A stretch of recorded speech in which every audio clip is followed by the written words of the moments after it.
Hey everyone, it's the one and only magnificent bird, Beak, speaking to you today. And in today's video, I'm back with another RTS video. Yes, I know. The game is shutting down November 28th, which happens to be on Thanksgiving for Americans. And even though I said I wasn't going to do any more character review videos, and I'm still going to stick with that, because I made a poll, and it was pretty unanimous that, yeah, doing character reviews at this point is pointless, so I have decided no more character reviews. However, I'm still going to do gameplay on RTS while I still can, at least once a week. Who knows, maybe twice a week, I don't know. Let me not jump ahead of myself, but definitely at least once a week. And in today's video, we are going to do raiding with me. And yes, I know a raid tournament hasn't started yet, but that's okay. So I'm just going to do multiple raids despite there not being a raid tournament, just because, for the hell of it, just because, why not?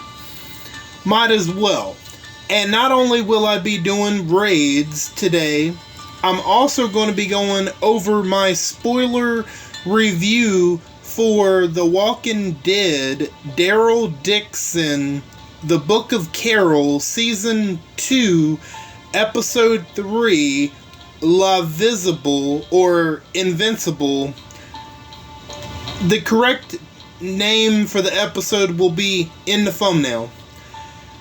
And I gotta say, before I get into the spoiler review, a lot of people didn't like Episode 3. And after seeing the episode, I don't see why. The only thing I can think of is they must not be fans of Carol. Because, let me look at my notes here. Carol does have a lot going on in the episode, so I don't know. Maybe that's why they didn't like it? I'm not sure, but I mean, Daryl's in it a pretty good amount as well, but I'm not sure. But anyway, before we get started, I hope all of you are doing good and staying safe out there. And if you like this video, make sure to hit that like button and subscribe if you aren't already subscribed. And feel free to leave a comment down below if you would like to.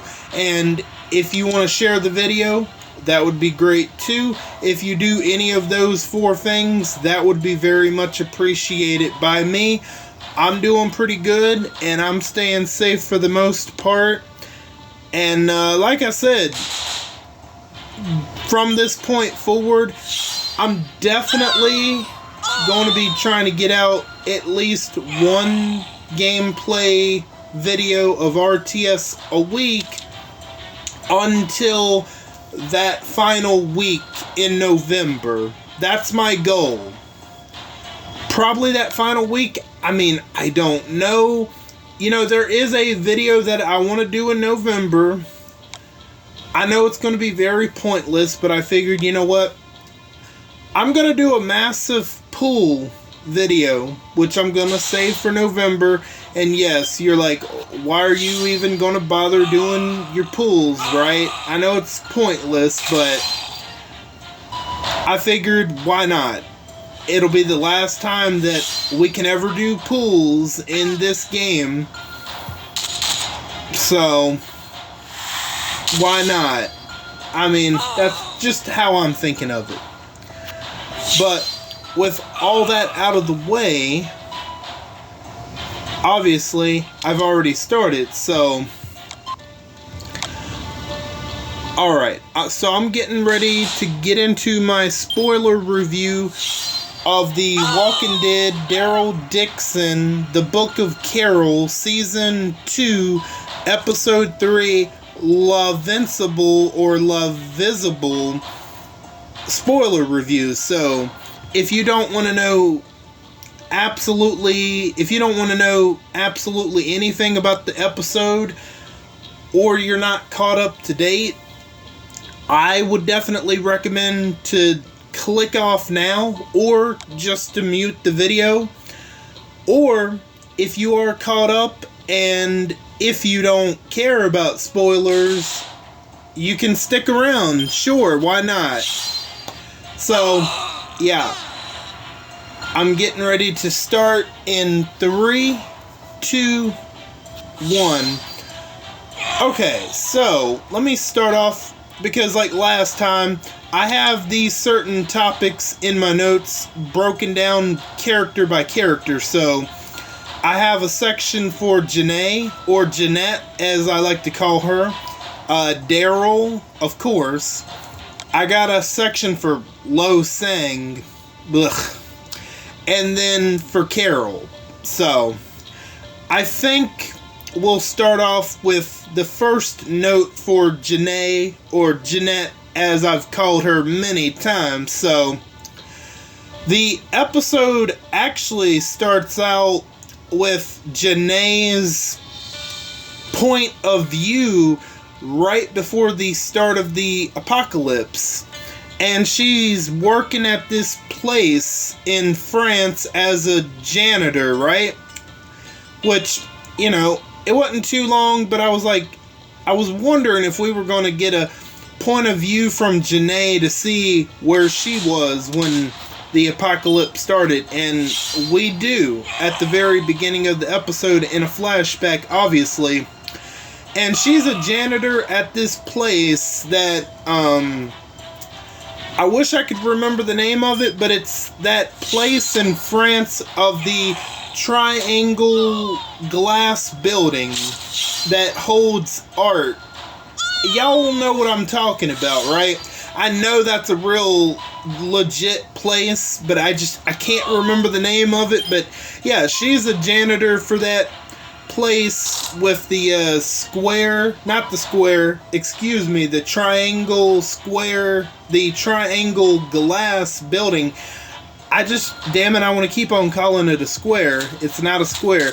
It's a triangle glass building in France that holds like art pieces, and it holds the Mona Lisa, which Janae, she ends up taking the Mona Lisa from that place. But okay. So Janae, her and the other custodians that work there, they're talking about how they want to hand pamphlets to the tourists that come to France. And Janae steps up and says, look, tourists, they're not going to give a damn about France health care. They only want to come to France to take pictures of the Mona Lisa and look at all the other attractions. They're not going to give a shit about our health care. And I mean, Janae, she's not wrong. I mean, just because she's not wrong doesn't mean she's good. No. Janae, she is she is up to no good, but that doesn't mean she's wrong. But anyway, this is before she becomes the ruthless leader in the apocalypse. So, after that conversation happens, they are told for the workers to, that they have to lock down because the apocalypse is starting up while they're at work, so they have to be locked down in that place. And that's when Janae's husband calls her, and they're like, he's calling her and telling her, like, look, they're telling everybody to go home and to lock down, that they don't know what's going on. And he's trying to get in there with Janae, and they won't let him in there. So obviously it's all glass, so she's like directing him in, toward different parts of the building. She's on the inside, he's on the outside, and they can see each other, and not knowing anything about, not anybody knowing anything about the zombie apocalypse and stuff at that time. Two walkers like come up behind him and devour him in front of Janae, and it understandably upsets her, because you got to remember, this is before she becomes the main antagonist, right? So, given the situation, they end up being stranded in that place for a good while. She ends up taking leadership of the situation, and she ends up taking the Mona Lisa off the wall of that place, because we cut back to present time where Carol, she's at Madame Janae's compound with all the other people.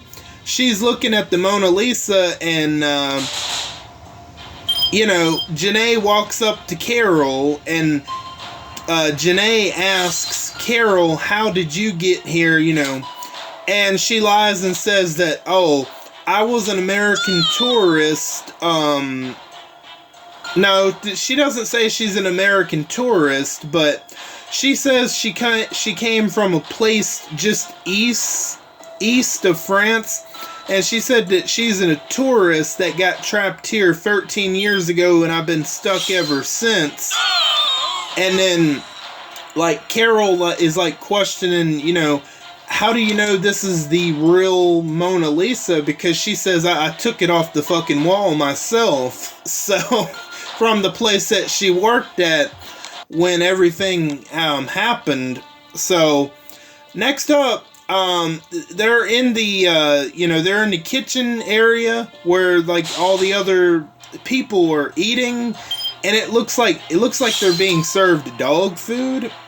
But anyway, one of the people gets smart with, like, one of the cooks or whatever, and he's like asking her, like, well, what is this shit, and then, like, she says it, I forget what she says it is, but he says it smells like shit, and he drops the tray of food on the floor, and Janae, she sees this like, so she makes an example of everybody, and she orders that guy to eat the food off the floor like a dog.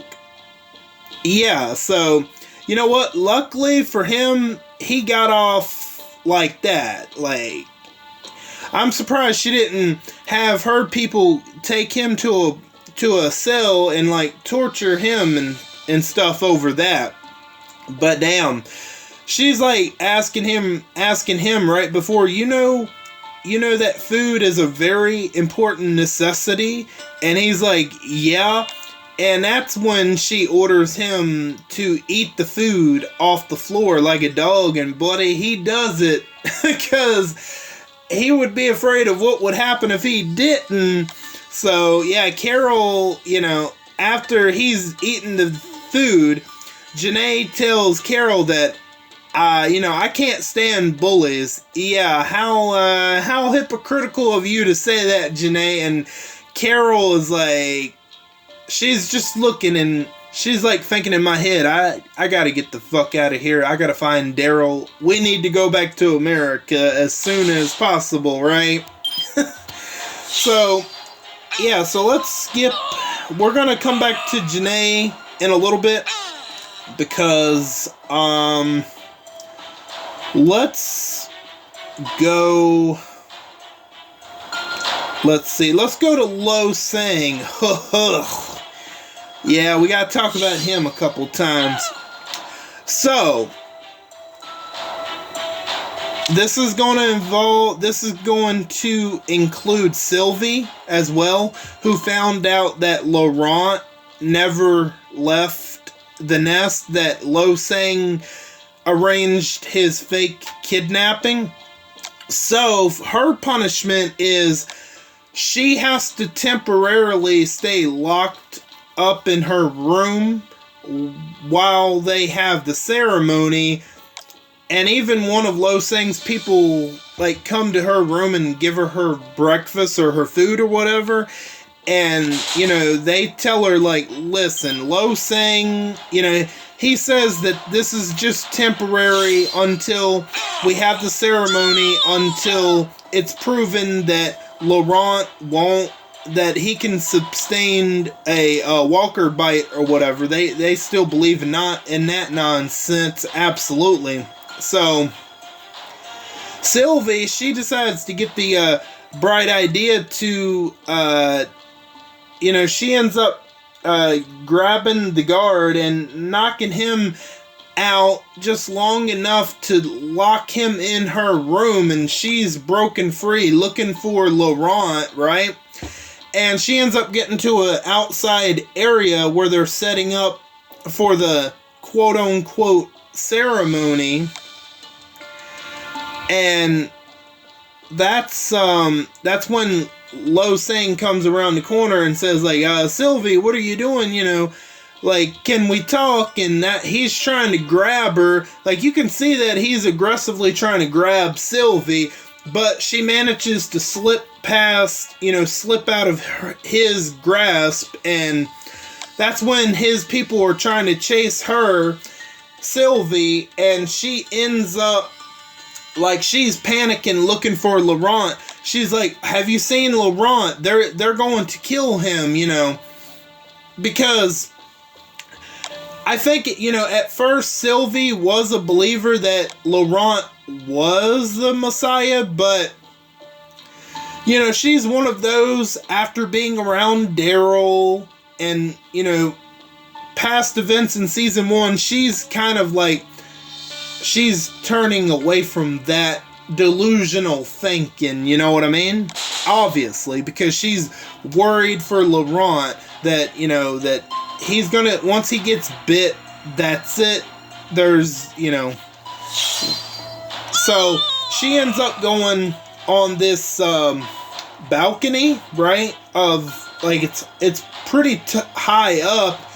And you got one set of his men coming after her on one side and another set on the other side, and they're trying to grab her. And well, I didn't expect this, but yeah, Sylvie dies in this episode, and as Lo Sang's people are trying to grab her, they indirectly cause her to fall over the balcony and hit, and she ends up breaking her skull on the hard ground below. Like, damn. I'm like, are we really starting this episode like that? And I'm like, people don't like this episode? Like, that sucks for Sylvie. Oh my goodness. Like, man, kind of hoping she would get out, but I mean, they had to have some casualties, unfortunately. But, and here's the thing. Everybody sees it. You know, she's, you know, as she was trying to get away, like, she ended up losing her balance and falling over the balcony. So, they indirectly caused her death. And Lo Sang, he doesn't have any remorse at all. He says some bullshit like, well, her faith was weak. You're really gonna be talking like that after your people caused her death indirectly, trying to chase her? Yeah, you are a motherfucker, ain't you? Yeah, absolutely. So let's see, where do we want to go next? Okay, so we'll go to Daryl. So Daryl, Isabella, and Falou, they're trying to get into the nest, but not like a direct way. They're trying to go into a hidden path to sneak in. And of course, the ceremony is getting ready to start. And of course, like, Lo saying he has Laurent guarded in another part of the nest where Sylvie wouldn't have been able to find him, of course. And like he tells Laurent that you know, there's no need to feel nervous, that, you know, you can feel relaxed. And Laurent tries to tell Lo Sing that I do feel relaxed, and he has some drink with varian root and honey, and he's insisting on Laurent to drink it. But even though he says that he put varian root and honey in there, I believe he put a little something else in there, maybe some sort of muscle relaxer, because he ends up drinking it. And you know, they take him to the ceremony, Laurent, they take him to the ceremony, and of course the walker that they're going to use to have Laurent be bitten is, of course, of the recently deceased Sylvie. How fucked up is that, right? So, like, Lo saying he makes himself look good and look sympathetic by, like, saying that, you know, what better way to prove that Laurent is immune, pretty much, by having someone that was recently lost, that someone that loved Laurent. So they pull the sheet or the cloak, and yeah, it's Sylvie's walker who had just died not that long ago, you know. And that's when Isabella, Falou, they're in different places, hidden in the crowd, and that's when Daryl notices that Sylvie is about to bite Laurent. That's when he uses a bow and arrow and puts down Sylvie Walker, and he says to Lo Sing, looking directly at him, "Show's over, motherfucker." That's, you damn right it is, Daryl. And he's about to use that bow and arrow to put an arrow in Lo Sing, but of course you got these big ass flags that just happen to be in the way, that's affecting how he can see, right? Because he's afraid that, you know, he might hit someone that ain't Lo Sing. And that's when, so yeah, Daryl kills Walker Sylvie, who is trying to bite Laurent. So yeah, let me go ahead and check that off. So Daryl, at this point, what he's doing, he's buying time for Isabella and Falou to go get Laurent and get him out of the nest. Yeah, way to go, Daryl. Absolutely. So he's killing, you know, he's running and killing Lo Sing's people as he's coming across them. I mean, he goes throughout a big portion of the nest trying to buy them time to get Laurent. And Laurent is like really slow, and he doesn't really react to Sylvie's walker. That's what I'm saying. It seems like he put something else in that drink. Some kind of muscle relaxers or something. I don't know, because he wasn't acting. He was acting all calm and stuff, right? So yeah, he definitely, yeah, Lo Sing, I'm gonna make a comparison to something else, to another movie franchise, here in a minute, but hold on, let me see, let me get a sip of this Skittles cherry, and then I'll continue. Okay. Now, Daryl is buying Isabella and Falou time to get Laurent out of the nest, and to get them out of the nest, and he tells them ahead of time, like, look, y'all just get Laurent and get out of here.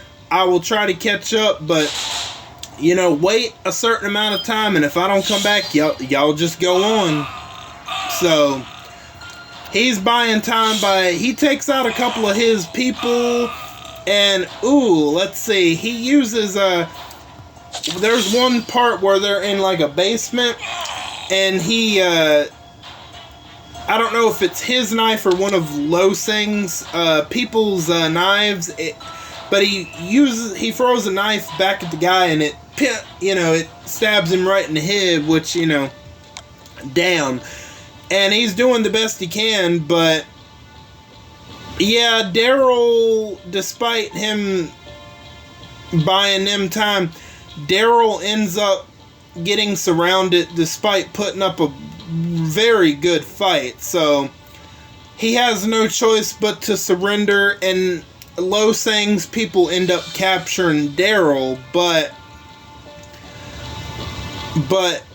Falu and Laurent end up getting away, but I'll touch more on that. So let's skip. Let me not go too much into Lo Sang just yet. I actually do need to get to Carol, because she's got a little bit more going on. So Carol gets assigned to kitchen duty, and Remy, he gets assigned to the stables. Now, who's Remy, right? Remy is this guy that he's one of the volunteers that was riding in the same truck as Carol, and Remy, he got separated from his husband in the last episode, and he's fearing that that they maybe killed him or whatever, right? So Remy is helping her out, because the guy that assigned kitchen duty to Carol, you know what I mean? The guy that assigned Carol to the kitchen duty is speaking in France, so luckily Remy is there to translate what he said. So, and before they both go to where they're supposed to go to, both Carol and Remy, they see these people going into this tunnel, and Carol's like wondering where are those people going, right? And Remy says to the tunnel, so they end up going into, I'm assuming the same part. No, it might be a different part, but it leads to the same vicinity where they're looking, and they got these people handcuffed, right? And, well, Janae's people just line them up and just mow them all down, and you're wondering, okay, what are they doing? Obviously, they just killed them, and they had a purpose of killing them, right? It's not a very good purpose, but so they have these Janae's people. They have this scientist out there with them, a scientist / doctor. And he has these syringes, and they have some shit in them, and they inject the dead corpses that they just shot up, and, well, that is the experiments for creating super walkers. And what they want to do, what Janae wants to do, she wants to be able to create walkers that she and her people are able to control, because they want to get rid of Lo Sang and the Union, and they want to use super walkers in order to do so, right? So that's the example. That's what the purpose of that scene is. And, well, they've used too much of a dosage, because like they do come back like really quicker than a normal walker would, but they are a little bit deranged, and they're trying to go after the scientist, but they just put them down again, and that's when the scientist is telling them, like, I gotta lower the dosage, right? So both Carol and Remy see Janae's experiments for creating super walkers, and they get busted by one of Janae's people, and like the person's like telling them, like, look, y'all need to go on to y'all's assignments unless y'all want to be volunteers for these experiments, so they they get the hell out of there. And Carol goes to the kitchens. Remy, he goes to the stables because he explains that his husband Julian used to work on a farm, so he's like thinking, okay, my husband might be there, right? So that's, they go to where they gotta go to. And then, okay, so next up, I guess I'll continue to talk about Carol, because we'll come back to her. So I'll talk about her one more time. So Carol, she's currently on kitchen duty, and she's helping serve food to the other people, and she's asking around, I'm looking for an American. I'm looking for Dixon, for Daryl Dixon. And then, by a coincidence, who's in the kitchen area? Stefan, who obviously knows Daryl Dixon from season 1. And he says, like, Dixon or whatever, and, like, Carol goes over to her, and she's acting all dumb, like, what'd you say, she's pretty much acting dumb, like, did you say something about, Dixon, like, and he wants to know exactly why, why she's looking for Dixon, right? And he says that, even if I cared, why would I want to help you, right? Because, like, my goodness. And now Stefan, he's in a very bad shape. He's got a swollen eye. He's got cuts all over his face. And Janae even cut off 2 of his fingers in the process of his torture. My God, man, I'm telling you. He should have just, like, injured himself a little bit at the end of season 1 to avoid all that. And, well, look what that's cost him. He's got a swollen eye. He's lost 2 fingers on one hand. The guy, he's going through it. I almost feel sorry for the guy. Oh, man. I almost feel sorry for him in a sort of a way. I kind of do, man, because, like, damn. I'm, like, thinking, yeah, Stefan thinks that Daryl killed his brother. Well, he no, wait a minute. No, he's being blamed for killing his brother, and, like, because of that misinformation by, I'm trying to think of that girl's name from season 1. She, like, totally lied on Daryl and said that, oh, yeah, the American killed your brother, when that wasn't true at all. But anyway. So, Carol's, like, telling Stefan her name, like, I'm Carol, and he says that his name is, oh, God, his name starts with a C, but I remember it was like Coron, or something like that. But he says that his name is Coron Stefan. That's why I always call him Stefan. Stefan seems to be easier for me to remember. That's why I always call him Stefan. So, Carol, she's cooking up another lie and says that I'm looking for Daryl because he's my brother. And then he looks at her one more time with the one eye that he has left, and he says that he's on this Normandy island. That's where the nest is. And he says to her that, like, you gotta hurry, because if Janae finds Dixon, Dixon is a dead man. And that's pretty much all we see of Stefan. So Stefan ends up telling Carol where to find him. So, I mean, I guess that's, will we see Stefan again? I don't know, man. I mean, he's not in real good shape. Got a swollen eye. 2 of his fingers have been cut off. He's got cuts on his face. Like, yeah, he's been tortured. And plus, he had a corkscrew go through his hand in the same, all in, my goodness. Like, I almost do feel bad for the guy.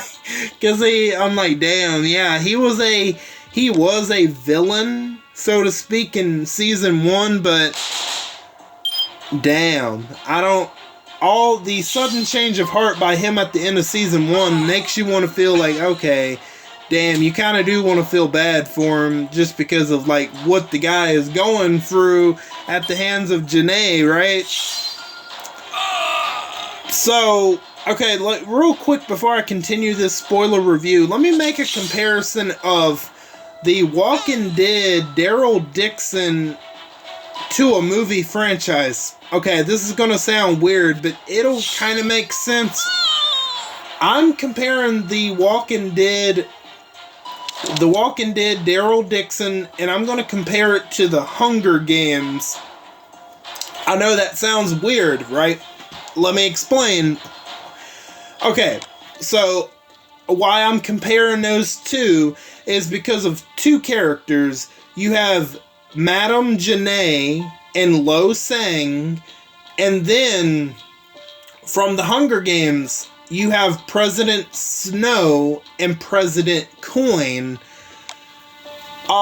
Okay, so I truly do believe it's not 100% the same, but as far as the comparison, we know that President Snow, he's always up to no good. He's very evil. He's very rotten to the core, but he doesn't hide it. He doesn't lie about it. He's not ashamed of it. And I very much compared President Snow to Madame Janae, because both of those characters, they're up to no good. We know they're not any good, and they're rotten to the core, and they're not ashamed of it. Now, I compare President Coin to Lo Sang because both President Coin and Lo Sang, when we first meet both of these characters, they seem decent, they seem humble, they seem like they're at least decent, but both of them are very deceptive to our protagonists. So, and it turns out that, yeah, President Coin is really no better than President Snow, but President Snow is at least honest about his evilness, while President Coin, she's hiding her evilness. And we know that Madame Janae, from the very first moment that we meet her, she's definitely no good. She's evil, rotten to the core. We know that right from the beginning. There's no hiding that. With Lo Sang, he's very deceptive. And yeah, that's where the comparison comes in at. If you've seen the Hunger Games movies, you'll understand why I made those comparisons to those certain characters. So, I mean, while it's not exactly the same, but like, what I mean is Coin is very deceptive, and, you know, she's very deceptive in trickery. Like Lo Sang is, while we know that Madame Janae and President Snow are very evil from the start, and they're honest about it. Like, that's the lesson here, right? That both of them it turns out that President Coin is no better than President Snow, and I'm kind of getting the sense with Lo Sang that honestly he's no fucking better than Madame Janae. I mean, not really. Maybe I'm wrong on that, but so far, yeah, he's no better. Like, Daryl, you need to get the fuck out of France with Carol if Isabella wants to come along, great. Get Laurent. If Falou wants to come, great. Get out of there and get your asses back to America. Oh, man. Okay, anyway, sorry for that long tangent, but I had to compare those two, those two things together. So, okay.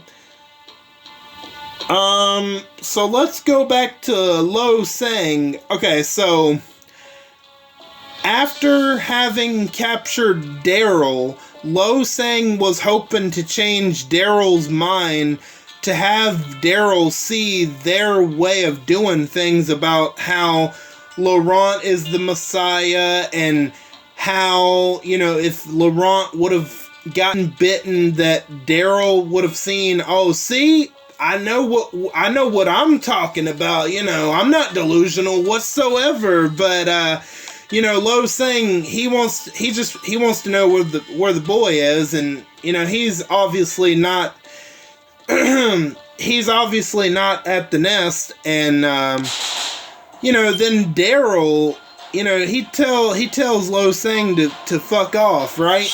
At this point, because they have him captured and they've beaten him up a bit, and Daryl questions. It's time for Daryl to ask the question. What happens if you happen to be wrong? And like Lo Sang, he can't fathom that there is a possibility. Could I be wrong? Like he can't wrap that possibility around his head. And he says that, well, if I happen to be wrong, then there's no point in living anymore. Like, really? You're just gonna say fuck everybody else because you're gonna be wrong? Yeah, like I said, I don't know, man. You're not no better than Janae. Yeah, Janae is absolutely evil, but you're not making your case any better.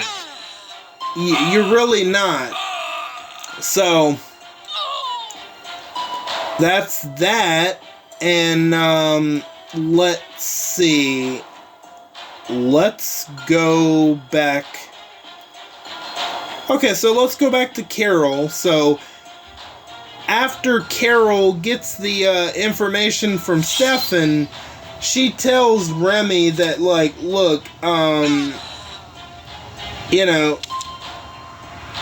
she tells Remy that I'm off to find Daryl, and that Remy tells Carol exactly where the place is. So he says that it's only a couple of hours drive from where we're at right now. So, Carol tells Remy, look, you can come if you want to. I don't mind, right? Because Remy has been pretty helpful toward her by this point.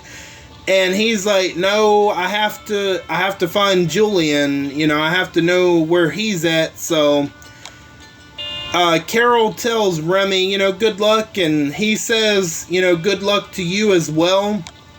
So she ends up setting to leave, and she gets on a horse, and there's the front gate, and I'm thinking, ain't no way she's gonna be getting out this easy. Nah. Well, she gets near the front gates, and while she's surrounded by Janae's men, as it turns out, Remy turns her into Jeanette because Jeanette made him, it looks like Janae made Remy an offer, like, look, if you tell me why Carol's really here, I'll give you your husband back and both of you can leave. And, well, yeah, it kind of sucks that Remy did turn her in, but there had to be some sort of drama there. And, well, here's the problem with that. Remy wasn't doing it to be evil or anything. He just truly wanted his significant other back. That's the only reason that he did it. And I'm like, well, it's honestly no worse than what Lo Sang's doing right now. Nah, Lo Sang is a delusional religious zealot right now. He is absolutely off his rockers. Lo Sang is. And, you know, even Remy says to Carol, once they get her back to the office where Remy and his husband are sitting, he even tells Carol that, look, I'm sorry that, you know, it was the only way I could think of getting my husband back. And he's like, I'm sure you probably would have done the same thing to get your Daryl back, right? So they end up going off, Remy and his husband, and, you know, Janae says that, you know, one of my men will take you to Paris and drop y'all off wherever you like, so maybe she's keeping her word, which is, like, kind of crazy to think about, because, like, she's this evil, maniacal person, but, like, maybe she's keeping her word, or maybe she's planning on having them killed anyway. I mean, it probably won't matter because we probably won't see those characters again, but now, you know, Janae wants to know why Carol is really there. She's like, you know, the truth this time. So she ends up telling Janae that, look, alright, here's the truth. I tricked this guy to fly me from America a couple of days ago, and we ended up landing in Greenland where they wanted to use Ash as a sperm donor, and I was almost killed by extreme environmentalists, right? And, like, how ridiculous that sounds. Even Janae can't keep it in. Even she's laughing when she says that shit, which I couldn't blame her on that because you know how ridiculous that sounds, but it happened in the previous episode. So she's laughing a little bit, and then, you know, Carol goes on and says, you know, I tricked Ash. She doesn't say him by name, but she says that I tricked Ash into flying me to France under the false prelude of me looking for my daughter, when in fact I'm looking for Daryl. And she wants to know, okay, why are you looking for Daryl? And she says, I'm here to kill him. Which obviously that's where the lie comes in. She told 99% of the truth with that little dash of lie as to why she's looking for Daryl. No. She's not looking to kill Daryl, but rather she's looking to tell him something. Probably to tell him that Rick came back. That would be my guess. But, of course, we don't find that info out yet. But I have a feeling we could find that information out very soon, perhaps. So, you know, Janae believes her story, and, you know, she asks Carol, what did he do that was so bad that you wanted to come all the way to France to kill him? And she doesn't really give him an answer. I mean, she doesn't really give her an answer. And Janae is like, okay, it must be that bad for you to have to go for what you did to get all the way here. Janae tells Carol, like, okay, I'll take you to where Daryl is so that way you can kill your friend. Janae agrees to take Carol to where Daryl is, but here's where the but comes in. So let me go back up to before I get to the but, so Isabella was supposed to go with Falou and Laurent, but they end up getting separated, and the nest ends up capturing Isabella, right? So, yep, they end up beating her up a little bit because she's got like a sore or like a scratch on her cheek, and they take her to where Daryl is captured, and well, there's a part where they're at. It looks like an old shower room, because there's a part of the shower that she uses her foot to knock loose, and she ends up dragging it with her foot underneath her. I don't know if that's something that she plans on using as a weapon, because it's like this metal circle thing. It's part of where the drain is at, right? It's hard to explain what it is, but y'all will know what I'm talking about. But anyway, it's real loose, and she ends up dragging it with her foot, and I guess she's perhaps on using it to try to break free, or maybe use it as a weapon. We won't really know, I guess, until episode 4, because, like,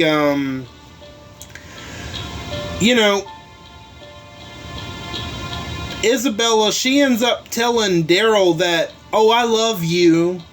Oh, buddy, that's not a good sign for Isabella. I don't know, man. I mean, we already had Sylvie. She already got killed. I don't know, man. I hate to say it, but it's not looking good for Isabella. It is absolutely not looking good for Isabella at all. I think her death warrant is just getting longer and longer. At this point, I want to be wrong on that, but one thing we know about Walking Dead is romance usually doesn't work out. Although with Rick and Michonne being the exception to that rule, everybody else usually gets screwed, whether if it's one half of that couple dying or both dying. So it's better to be single and alone in the apocalypse, except if you're Rick and Michonne. That's the only exception, man. They're not gonna kill Daryl off. No. Isabella, though, it's not looking good for her. And it sucks, because I kind of do. I like her character, but yeah, I don't know. Maybe her death is coming up. Maybe they'll save it for like a season finale type of thing. I don't know. But yeah, I don't know. I truly believe that Isabella's days are numbered, because not only did Isabella and Daryl share a kiss, but she is the one to say that I love you to Daryl, but Daryl doesn't say it back. He doesn't say anything. Ooh, it ain't looking good for Isabella. So that's when Lo Sang and his people take Isabella away, and like Daryl is like, look, no, don't, I know where Laurent went. You take me, don't you dare talk to her, she doesn't know anything. I know where he's at. And Lo Sang at this point, he's already off his rocker, and he's like, I can't trust you. You don't have any faith. And they just go on and take Isabella to wherever they're going to take her. I guess we'll find out in episode 4. So, this is when, Janae and her people and Carol and the other volunteers are like a distance away from the nest. It's nighttime, and, Janae does agree to take Carol to the nest where Daryl is, but this is where the but comes in. Janae says that, like, you know, she's pretty much saying that, yeah, Carol, you are going to get your opportunity. You are going to get your chance to kill Daryl. But however, Janae and her people are going to test the volunteers with their Super Walker serum on them, which would include Carol. So, yeah. So, yeah, they plan on infecting all them people, including Carol, with the Super Walker serum to break into the nest. Ooh, buddy. And that's pretty much how the episode ends. So, I don't know why people didn't like this episode. I'm confused. I'm like legitimately confused as to why people didn't like the episode, right? I don't know, man. But, you know, you guys are probably wondering why I'm not really talking too much about RTS shutting down in a video. I will talk more about that in a video coming up. Maybe I'll have some gameplay in the background, maybe not. But I do plan on doing a video just talking about where I think they went wrong, and, you know, where they went wrong and the reasons as to why they're shutting down. You know, all that stuff, and I'll talk about the elements of the game that made this game go downhill to the point where they're shutting down their servers. So, I'll talk a little bit more about that, and will say this, you know, not too long ago, some people already know this, and I'm not gonna name names, you know, no point in naming names at this point. I mean, it ain't a big deal. Another person made this a big deal, okay? So some of you probably already know what I'm talking about. So right before the announcement of the server shutting down with RTS, I was in a Facebook group talking to, you know, all things the road to survival. Anyway, I was in a group, but I got kicked out of that group for not being super positive about RTS. Fuck that. I'm gonna be 100% honest. I'm gonna give you guys my honest opinion on what I like and what I don't like about this game. No matter if you agree or disagree, we all don't have to agree on everything that we like or don't like. That is boring.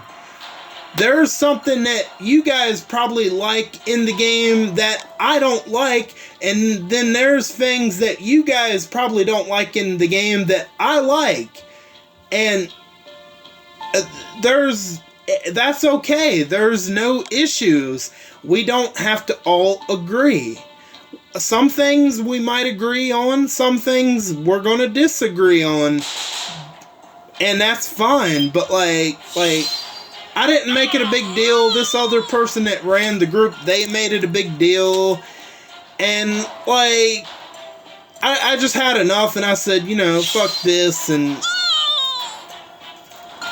I left on my own accord. Cool, whatever, you know. I was like, alright, enough. And what do you know? The next day, the announcement of the RTS servers are being shut down. What the hell? What kind of coincidence is that? That was some weird fucking timing. I mean, I'm telling you, oh my god, that was some weird timing. I hope, to the person, you know who you are, I hope all that bullshit was worth it, because you don't have a game to defend much longer. I'm just saying. But anyway, it's going to be the last time that I bring it up, because there's other people that have caused me bigger problems. Trust me. Like, I got beef with people that you guys probably have never heard of. Razor Crab, Todd Brooks, Fat Polly, those people are primarily on Twitch. Did I really get into the reasons as to what exactly the beef is? No, but I'll briefly go into it, specifically with Razor Crab and Todd Brooks. So, more than 2 years ago, for whatever reason, Todd Brooks and Razor Crab, they got their, chats to, for whatever reason, I was friends with them, not all that long, but I wouldn't say friends, but acquaintances. But anyway, just up out of the blue, random blue, they turned on me and they was talking shit about me and this, that, and the other, which I didn't really care about, and they just banned me and stuff. Cool, whatever, but this is where the problems, they could talk crap about me all day long. I don't care, but they were bringing my family into it and even threatening oh, we're gonna track you down, we're gonna kill you and your family, we're even gonna do something to your dog. And I'm like, okay, see, that's where you're crossing the fucking line. You can talk shit about me all day long, I don't care, but why bring family members, people into it that aren't even involved? And then, Fat Polly, not a couple of months ago, I would say, I was going into his Twitch streams and all that stuff, and then I was a part of his Discord, then out of the blue, he just randomly decided to ban me, and I was like, I wanted to know what was up, I would like an explanation at least as to why. Didn't get one, and I'm thinking, oh, that bitch Razor Crab Todd Brooks, okay, yeah, they're feeding him a bunch of lies. I'm like, okay, I got it. So that's kind of that'll probably be the only time I really bring all that up, just because it was a lot of, it was a lot more into detail that I didn't want to get to on here. It was really, really bad messages that, nah, that's the majority of it. So, that one particular person that made a big deal, because what the big deal is because the videos that I would be posting in the group wasn't super positive about RTS, and then I'm talking about other stuff, which I don't want to talk about only RTS all the time. Which, everybody that has been playing RTS is going to be taking a vacation very soon, in fact. So, so I hope you enjoy defending this game that is shutting down. Oh my god. But man, this game has went on, 9 years? That is an achievement upon itself. But,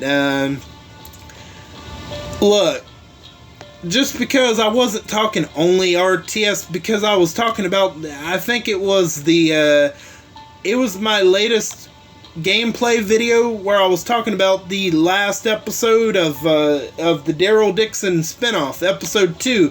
He got this person got all pissy about it,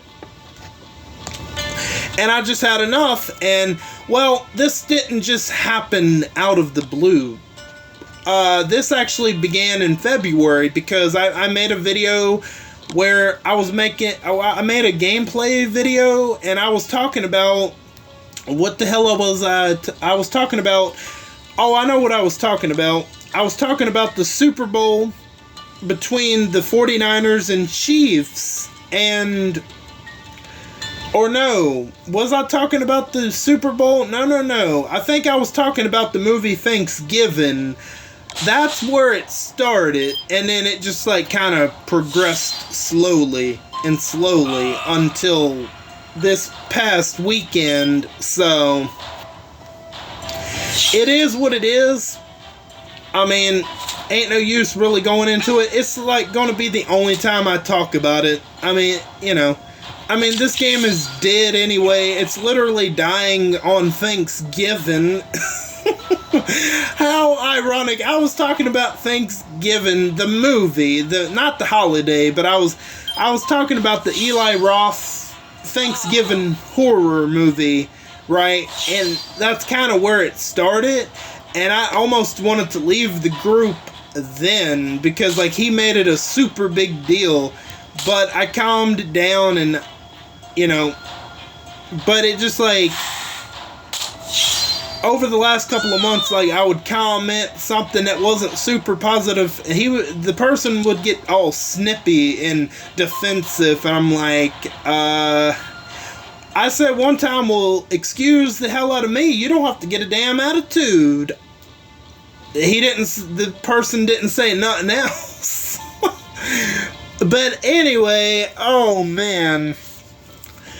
So that's how, episode 3 ends on a cliffhanger. So it looks like Janae and her people are going to be attacking the nest. Well, the nest is no more. I almost want to root for Janae just because of how Lo Sang is on this delusional power trip. But I mean, she's very evil. But I'm you know what? For those that are watching the Daryl Dixon spinoff, I might create a poll and ask you guys, like,